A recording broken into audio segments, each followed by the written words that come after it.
지금 윤석열 대통령, 이렇게 취임 10개월 맞는 윤석열 대통령의 어떤 이제 국정 운영에 대해서 이렇게 말씀들을 나눠봤는데요.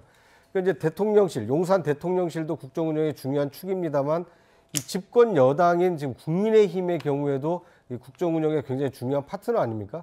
지난 3월 8일 전당대회에서 이 김기현 새 대표가 선출이 됐습니다. 이 김종인 위원장께서 보실 때는 김기현 대표의 선출 어떻게 뭐 잘된 선택이라고 보십니까?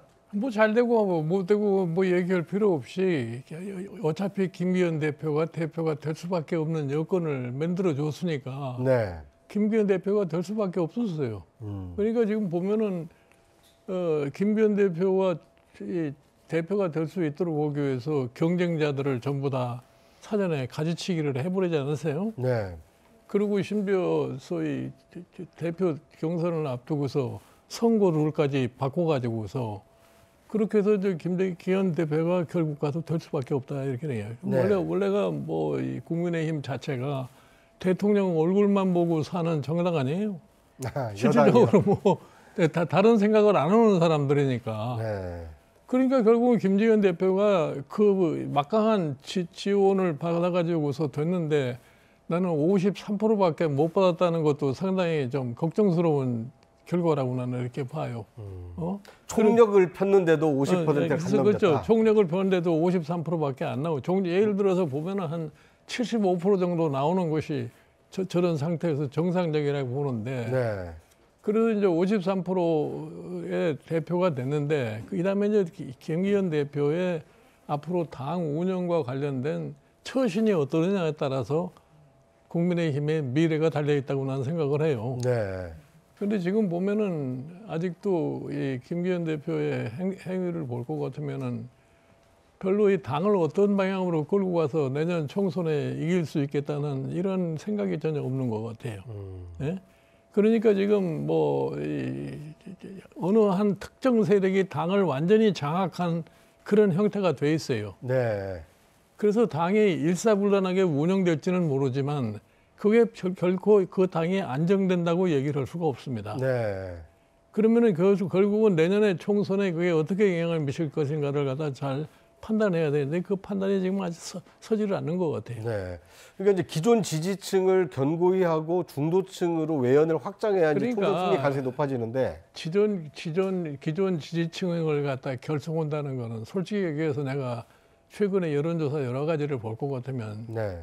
기존 지지층이라는 건 한 25% 수준밖에 안 됩니다. 다수가 아니다. 예, 그 25% 수준 가지고서 뭐 내년 총선을 크게 이길 수 있다고 착각하면 안 돼요. 네. 예를 들어서 지난 21대 총선 때 보수 대통합을 하지 않았어요? 그때 보수 대통합을만 하면은 만사 형통처럼 생각을 해가지고 그러면 뭐 160석 이상 확보할 수 있다고 생각했어요. 네. 결과는 어떻게 나왔어요? 104석으로 끝나버렸단 말이에요. 네. 예? 그러니까 지금 지형이 옛날하고 완전히 다르다는 걸 모르고 있어요. 예를 들어서 16대 총선 때 그때도 내가 그런 얘기를 들었는데 우리나라는 원래가 보수층이 두껍기 때문에 뭐 민주당이 희망이 없다. 더군다나 민주당이 분리가 돼가지고서 이렇게 안철수가 빠져나가고 희망이 없다고 그랬어요. 네. 내가 그런 사람들을 얘기를 많이 들었어요. 그래서 나보고 내가 그때 민주당 비대위원장으로 갔을 때인데 희망이 없으니까 너무 노력하지 말라 이렇게 얘기를 하더라고. 네. 어? 그래 나는 그렇게 생각 안 한다고 그랬어요. 우리나라의 유권자라는 것이 상당히 다이나믹하게 움직이는 사람들이기 때문에 절대로 그렇게 보수가 대단하게 결집하는 그런 유권자들이 아니라고 그랬는데 결과는 집권당이 한석 뒤졌죠 그때. 일당이 못 되고 네. 뭐 하나만 뒤진 게 아니라 안철수 당하고 민주당하고 합할 것 같으면 160석이 확실히 넘은 그런 상황이었어요. 네. 그러니까 지금 내년에 이제 총선을 갖다가 놓고서 이렇게 봤을 적에 과연 지금 현재 국민의힘의 정당의 능력과 지금 윤석열 정부가 앞으로 1년 동안 더 어떻게 무엇을 할 것인지 잘 아직은 모르겠습니다만 그 결과를 갖다 가지고서 과연 총선을 자기네들이 소망대로 끌고 갈 수 있을 것인가 하는 건 굉장히 회의적이라고 나는 봐요. 네. 이 전당대회 전만 하더라도 이제 국민의힘에 대한 지지율이 상당히 좀 상승세를 보였는데 막상 전당대회에서 김기현 대표가 당선된 이후에는 지금 지지율이 하락세로 돌아섰거든요. 박성민 대표께서는 그 원인을 좀 어떻게 분석을 하십니까? 그때 이제 작년 장제원 의원이 모 행사장에서 윤심이 당심이고 당심이 민심이다 이런 얘기를 했어요. 네. 근데 윤심이 당심이다까지는 지금 확인이 된 것 같습니다.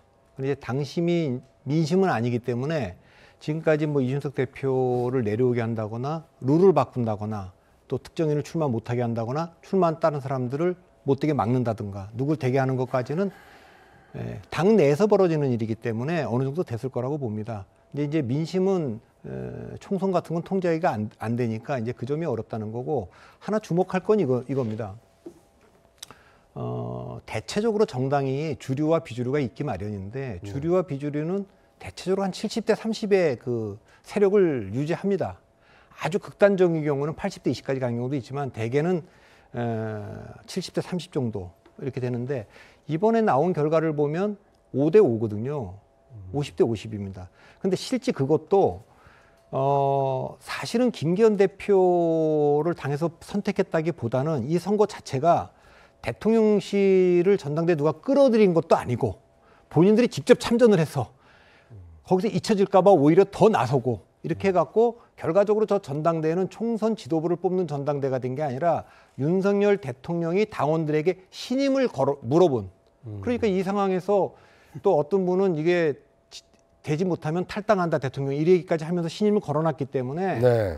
이거 뭐 임기 1년인데 이제 1년도 아직 안 됐는데 대통령을 당이 불신임할 수 있냐 김기현 대표를 뽑느냐 안 뽑느냐가 제 신임을 묻는 겁니다. 이런 식으로 지금 사실상 걸어놓은 건데 네. 근데 그 결과가 사실 5대 5라면 저건 굉장히 허약한 체제인 거고 실제로 민심에 예민해야 될 당 지도부가 지금 뭐 굉장히 많은 현안들 외교 현안도 있고 안보 현안도 있고 또 있지만 목소리가 거의 없지 않습니까? 지금 전당대회 끝난 지 지금 한 달이 다 돼 가는데 네. 그래서 그런 점이 이 체제로 그 내년 총선을 치를 수 있느냐 하는 우려가 굉장히 커지고 있죠. 네.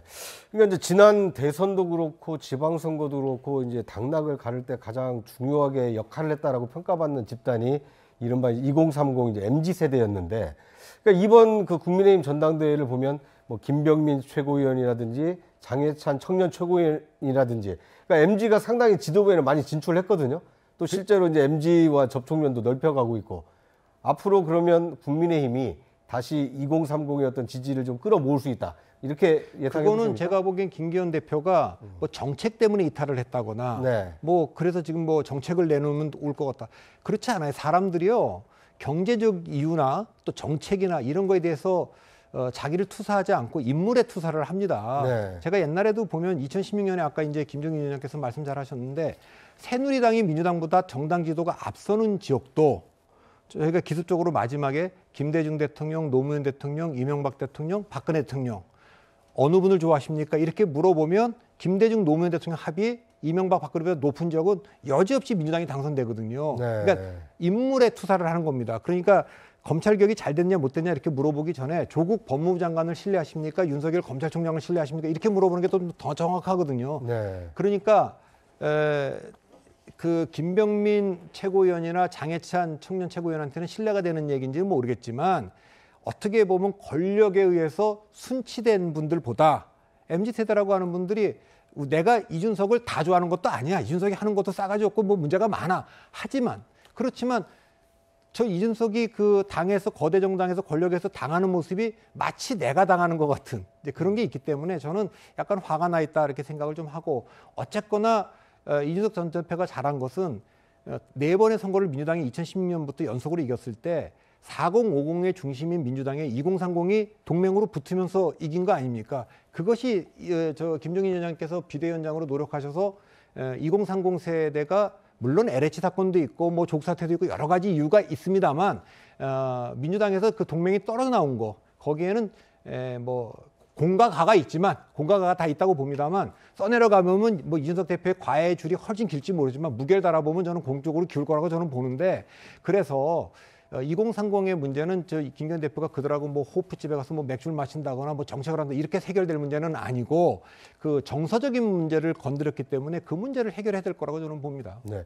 진중권 교수께서는 앞으로 그 2030이 내년 총선까지 어떤 그 흐름을 좀 보일 거라고 예상을 하십니까? 힘들 겁니다, 아마. 이게 애초에 이준석 대표를 내칠 때 이 사람들이 어떤 생각으로 내쳤냐면은 이런 거니까 굉장히 황당하거든요.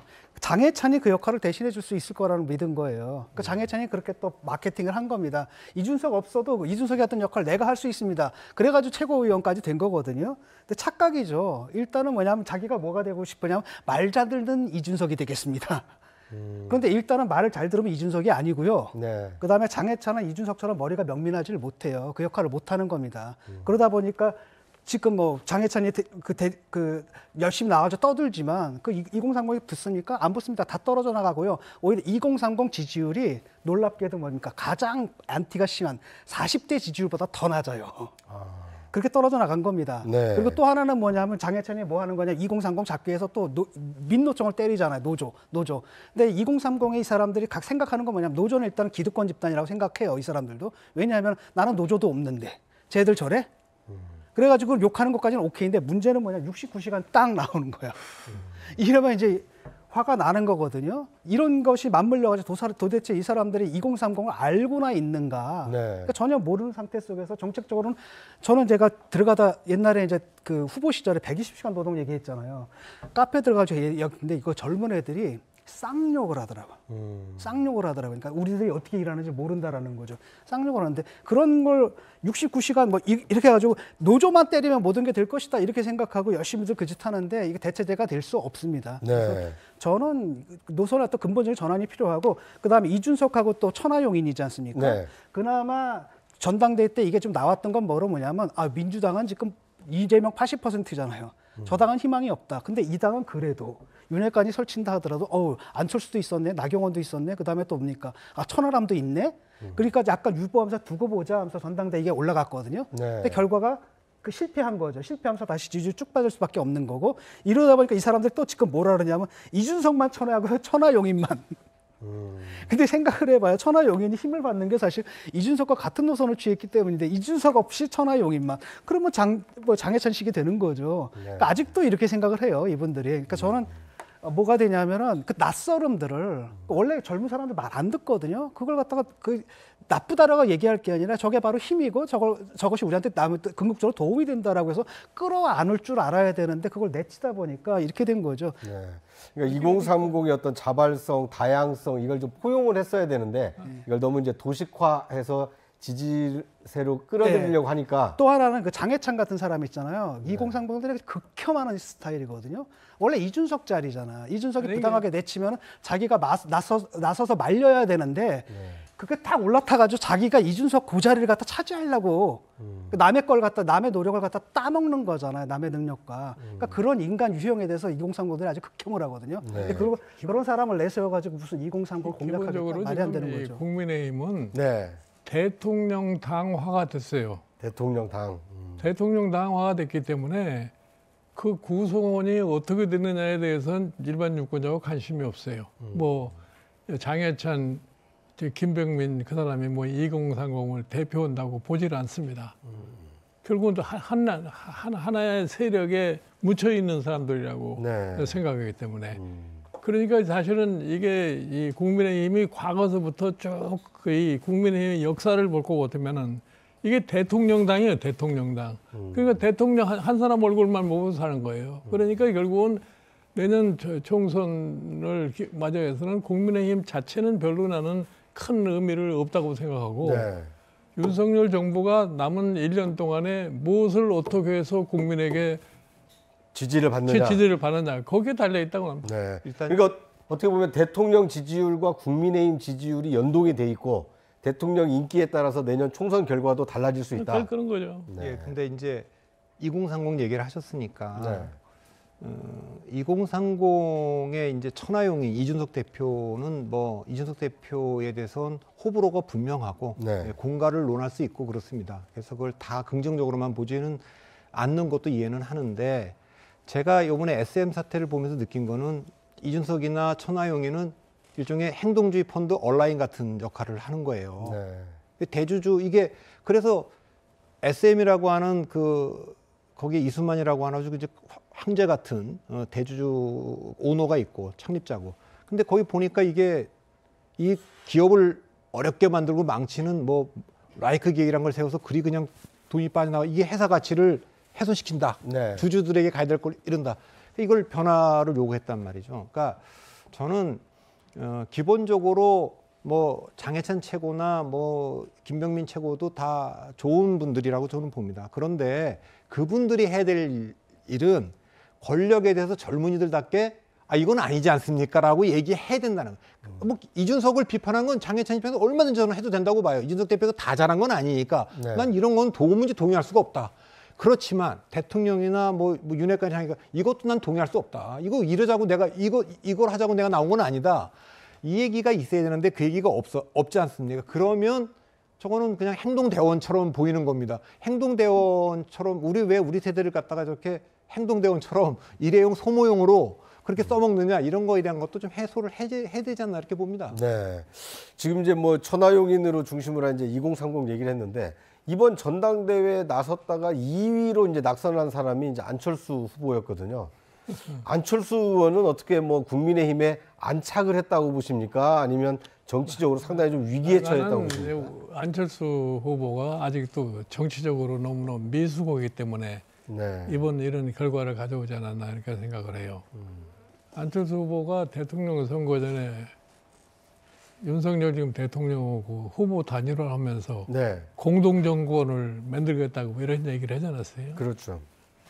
그러고서 이제 선거 후에 인수위원장을 했죠. 국회의원이 돼가지고 입당하고 국회의원이 돼가지고서 이번 대표를 출마를 한 거는 자기가 공동정권이라고 하는 것을 했기 때문에 자기가 대표가 될 수 있다고 본인 나름대로는 그렇게 생각을 한 거예요. 네.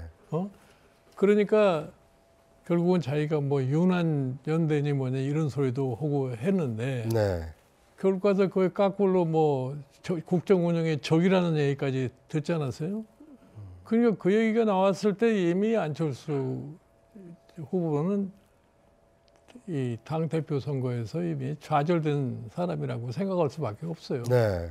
그런데 이제 거기까지 갔는데 그러니까 사실 이 단일화를 할 적에 좀 명확하게 얘기를 갖다 하고서 했으면은 좀 다른 결과가 나올지는 모르는데 아직 그냥 그분이 정치적으로는 미숙하기 때문에 그런 확고한 어떠한 약속도 없이 그냥 막연하게 공동정부라고 하는 얘기만 가지고서 하다가 이번에 실패를 보게 된 거라고 봐요. 네.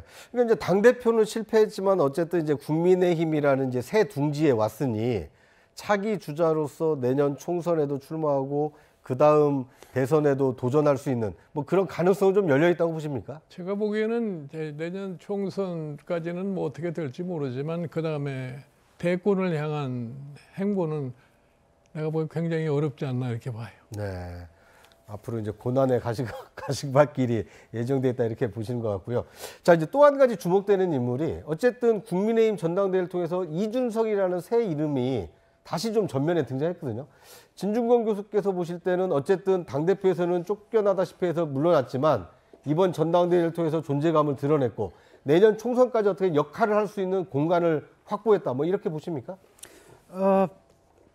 그래도 컷오프는 다 통과하지 않았습니까? 네, 예선은 통과했죠. 예산은 다 통과했고 그때만 해도 저 사람들이 뭐라고 얘기를 했냐면 봐라 얼마나 무서운지 한번 봐라 2% 3% 아까 한번 좌절을 해봐라라고 했는데 컷오프는 다 통과를 했습니다. 네. 그리고 결국 좌절을 하긴 했지만은 그 얻은 게 적지 않다고 보거든요. 지금도 지금 국민의힘에서 그 천하용인 이들에게 지금 계속 러브콜을 보내잖아요. 그것은 무슨 의미냐면 자기들만 가지고는 안 된다라는 게 이번에 확인이 된 겁니다. 네. 그러니까 김기현 대표가 아까 53%? 그러니까 사실은 그 40몇 %가 그 체제에 불만을 갖고 있거든요. 그 사람들을 대변할 수 있는 플랜 B의 그 위치를 지금 차지하고 있는 거죠. 네. 그다음에 또 천하람 변호사가 정확하게 이제 생각한 것 같아요. 뭐냐면은 오라 그럴 때 이준석만 떼놓고 너희들만 와라 안 가잖아요. 이준석 떼놓고 가는 순간에 이제 꺼다놓은 보릿자루가 되는 거 알거든요. 네. 어차피 같이 가야 되는 거고 이준석 전 대표의 생각은 뭐냐면 어차피 니들 그거 가지고 그 대용으로 절대 선거 못 치러. 2030 버리지 않고서는 이길 수 없어. 그러니까 선거가 급해지면 너희들이 결국 우리를 찾을 수밖에 없을 거야. 네. 이런 생각을 갖고 있는 거고 그다음에 또 하나는 뭐냐면 정 안 찾을 경우에 그럴 경우에는 우리가 이제 변화된 선거제도가 이제 변할 가능성이 있지 않습니까? 그 선에서 새로운 세력화도 할 수 있어. 그 가능성까지 열어놓을 거야. 그러니까 카드를 쥐고 있는 거죠. 네. 그래서 지금 그런 상태라고 봅니다. 일단 뭐 정치적 재기의 어떤 이제 그 토대는 좀 구축을 했다. 이제 이렇게 평가를 하셨고요. 저는 그냥 잊혀지는 것보다는 이번에 자기의 몫을 분명히 드러냈다고 보고 네. 안철수 후보가 거기서 이제 완전 실패한 거죠. 그 국정 운영의 적이고 뭐 이럴 때 그때 치고 나갔어야 되거든요. 네. 바로 나가면서 그걸 비판하면서 그건 잘못된 겁니다라고 얘기하면서 했다면은 그 설마 당 대표 선거에서 진다 하더라도 지금 천하람 이쪽 사람들이 가져갔던 그런 플랜 B로서의 그런 목들을 정치적 자산을 확보했을 텐데 그것마저 못하고 그 부분을 이제 정확하게 천하람이 치고 들어와서 네. 정확하게 챙겨간 거죠. 근데 제가 보기에는 이제 그 평가는 좀 전 좀 다르게 생각하는데, 그러니까 안철수가 그 대통령실에서 적이다라고 얘기할 때 왜 강력하게 그 저항하지 않았느냐, 이제 이 문제와 관련해서 그리고 네. 이제 앞으로 정적으로 실패한 거냐, 저는 안철수 후보의 미래는 윤석열 대통령, 김기현 당대표, 장제원 의원, 이준석 전 대표 여기에 연동돼 있다고 봅니다. 그러니까 이분들의 국민적 평가가 좋아지면 안철수 대표의 정책 미래는 저는 없다고 봅니다. 그러나 이분들에 대한 평가가 안 좋고, 지난번 전당대회 때 김기현 대표 후보가 했던 말과 안철수가 했던 말이 다 나와 있는데, 기록으로 나와 있는데, 대체적으로 어느 이제 그 총선이 다가올 때 지지율이 떨어지면 우리는 안철수를 뽑았어야 되나 봐, 이렇게 될 거기 때문에 저는 그 총선을 앞두고 다시 안철수를 다시 주목하게 될 기회가 있다고 보고, 이준석 전 대표는 2021년에 제가 그 전당대회를 볼 때는요, 네. 정말 그 이준석 대표의 그 강점과 이런 것이 그 포텐셜 잠재력이 그냥 대폭발을 했던, 그때가 정말 놀라웠는데, 네. 그때는 이준석이란 젊은 후보를 우리가 못 보고 있었는데 보수의 전략적 자산이 될 수 있겠구나, 우리 당의 전략적 자산이 될 수 있겠구나, 대통령 선거를 앞두고 핵무기 하나를 갖다가 우리가 딱 장착하는구나, 이런 느낌을 확 줬어요. 네. 이번 전당대회는 이준석 전 대표의 약점, 한계가 드러난 그런 선거로 보였습니다. 그러니까 그게 그때는 명분이 정권교체, 당, 보수 뭐 이런 거였다면, 이번엔 좀 느낌상 천하용님까지 포함해서 개인의 싸움으로 가져간 게 아니냐. 네. 그러니까 이게 이 싸움을 해나가는 데 있어서 마지막까지 좀 더 명분을 지고, 그러니까 좀 지엽적이고 작은 수를 좀 버리고 대세점을 안 놓쳐야 되는데, 그렇게 되기 때문에 네. 천하용인이라는 거는 지금은 이준석 대표하고 떨어질 수 없지만, 생각해보면 그 안에 있는 분도 천하용인이 옛날 남원정처럼 뭐 천신정처럼 하나의 상징이 됐는데, 천신정이나 남원정은 그 안에 그 사람들의 이름이 다 들어가 있는데 천하용인에는 이준석이 없잖아요. 그러니까 이것은 결국 여기 있는 분들이 하기에 따라서는 이준석 대표를 넘어설 수도 있는데, 그거는 이준석 대표한테 달려있다고 봅니다. 이준석 대표가 조금 여유를 가질 필요가 있죠. 이제 돌이켜보면 그 여유를 갖기 어려울 정도로 공격을 당한 건 사실인데, 네. 그래도 조금 숨을 고르고 조금 한번 그 리뷰를 좀 해봤으면 좋겠다 생각이 좀, 그러니까 네. 적대감을 조금 버리고 조금 여유 있는 행보를 했으면 좋겠다는 생각을 합니다. 알겠습니다. 이준석 대표가 이 방송을 보시면 참고가 좀 되지 않을까 싶은데요. 요즘 많이 누그러졌더라고요. 그래요? 그러셨군요. 그리고 이제 이 국민의힘 전당대회가 끝나자마자 나오고 이렇게 주목받은 인물 중에 하나가요, 한동훈 법무부 장관입니다. 그러니까 이제 여의도 연구소장에 이제 임명된 그 박수영 의원이 얘기하면서 지금은 셀럽이지만 내년 총선에는 히어로가 될 수도 있다. 아니 그게 네. 국민의힘이 얼마나 답답한 정당인가를 그대로 나타내는 겁니다. 그러니까 스스로 총선을 이길 힘이 없어서. 내가 사실은 지난 2021년에 서울시장 보궐선거를 끝내고 그 다음 날로 내가 당에서 나와버렸어요. 네. 그 내가 딴 사람들이 왜 대표를 뽑아놓고 나가지 그냥 나가느냐 하는 얘기들을 하는 사람이지만, 내가 왜 이렇게 나왔냐면은 내가 보기에 대표를 만들 만한 사람이 안 보여요. 그런 데서 내가 대표를 뽑는다고 있는다는 자체가 우스워서 그렇게 된 건데, 그 당시만 하더라도 어떤 이 당의 중진들의 자세를 보였느냐. 서울시장 보궐선거를 놓고 국민의힘의 후보로는 당선이 불가능하다는 것을 계속 나한테 얘기를 하는 거예요. 네.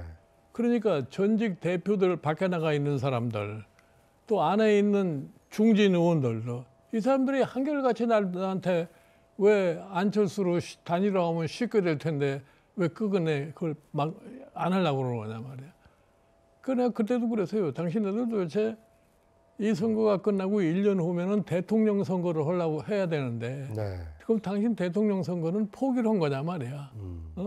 기호 2번을 버리고 기호 4번을 서울시장 보궐선거에 당선시켜 가지고서 그 다음 선거를 어떻게 하려고 그러냐. 난 그건 절대 못 한다 내가 그래. 네. 그래가지고 결국은 이제 오세훈 시장으로다가 이겨가지고서 됐는데, 그러니까 그 당 스스로가 네. 자기네들이 어떠한 소위 노력을 경주를 해가지고서 소생할 수 있는 이런 노력을 하려고 그러질 않고 막연하게 지금 내년 총선에 별로 내세울 사람이 없으니까 지금 한동훈 법무장관을 갖다가 무슨 마스코스 비슷하게 내세워가지고서 한번 해보자 이런 얘기인데, 이제 그게 왜냐면은 전혀 당과 관련이 없던 윤석열 전 검찰총장을 갖다가 당에 입당시켜서 후보를 만들고 후보가 대통령이 됐으니까 그와 같은 것이 또 내년에 총선에서도 가능할 것 같이 생각하는데, 그건 천만에 내가 보기에는 절대로 그 사람이 이 국민의힘에 있는 사람들이 큰 착각을 하고 있다고 생각을 해요. 네. 지금 한동훈 장관만 해더라도 장관으로서의 뭐 능력은 뭐라고 얘기할 필요가 없겠지만 그 사람도 정치를 한 번도 안 해본 사람이에요. 네. 그렇게 정치라는 게 갑자기 튀쳐나와 가지고서 한다고 해서 그냥 일시적인 일반 국민의 인기만 가지고서 정치를 할 수 있다고 하는 거는 내가 저거 굉장히 무모한 생각을 하는 거 아니냐. 네. 그 정치 컨설턴트로서 박성민 대표께서는 그 한동훈 장관의 어떤 정치인으로의 변신, 만약에 변신한다면 성공 가능성, 이건 좀 어떻게 예상을 하십니까? 굉장히 어렵겠죠. 그 검사 출신들이 그 전국민적 스타로 떠오르는 거는 그 홍준표 검사, 뭐 윤석열 검사, 한동훈 검사 다 마찬가지입니다만, 네. 그런 거에 권력을 공격할 때 그러는 겁니다. 권력하고 맞설 때 있는 겁니다. 네. 윤석열 그 검찰총장이 그랬고 한동훈 검사장이 그랬고 이제 그랬지 않습니까? 네. 그 여진이 남아 있어 갖고 지금 이제 한동훈 이러는데, 언젠가 문재인 대통령에 대한 또 이재명 대표에 대한 뭐 수사가 이렇게 끝나고 나면 사람들은 이제 올 정기국회부터 물을 겁니다. 다 좋아, 다 좋은데 한동훈 검사장 당신이 그렇게 항상 정의롭고 그랬는데, 자, 이 정부 살아있는 권력의 이 문제는 왜 안 하느냐 이럴 겁니다. 그래서 그 문제에 가서 한동훈 이제 본인이 이제 굉장한 이제 실존적인 도전을 받게 될 겁니다. 네. 야, 내가 윤석열 대통령이나 뭐 또 등등 이 정권에 있는 분들하고 내 관계를 생각할 때 그거를 못하면 저는 이제 그 기대치가 그냥 꺾일 거라고 보고, 네. 그걸 하려 그러면 그거는 이제 본인이 지금 살아온 삶에 굉장한 실존적 결단을 해야 되는 겁니다. 그러니까 윤석열 대통령은 사실 586 운동권이나 문재인 대통령하고 접점이 없는 상태에서 했기 때문에 뭐 인간적으로도 그렇고 할 수 있었지만, 한동훈 장관이 그걸 할 수 있을 것이냐? 저는 그 굉장히 회의적이고, 네. 해도 야, 이건 진짜 정치를 하려고 정말 야, 무섭다 이렇게 받아들일 수 있기 때문에.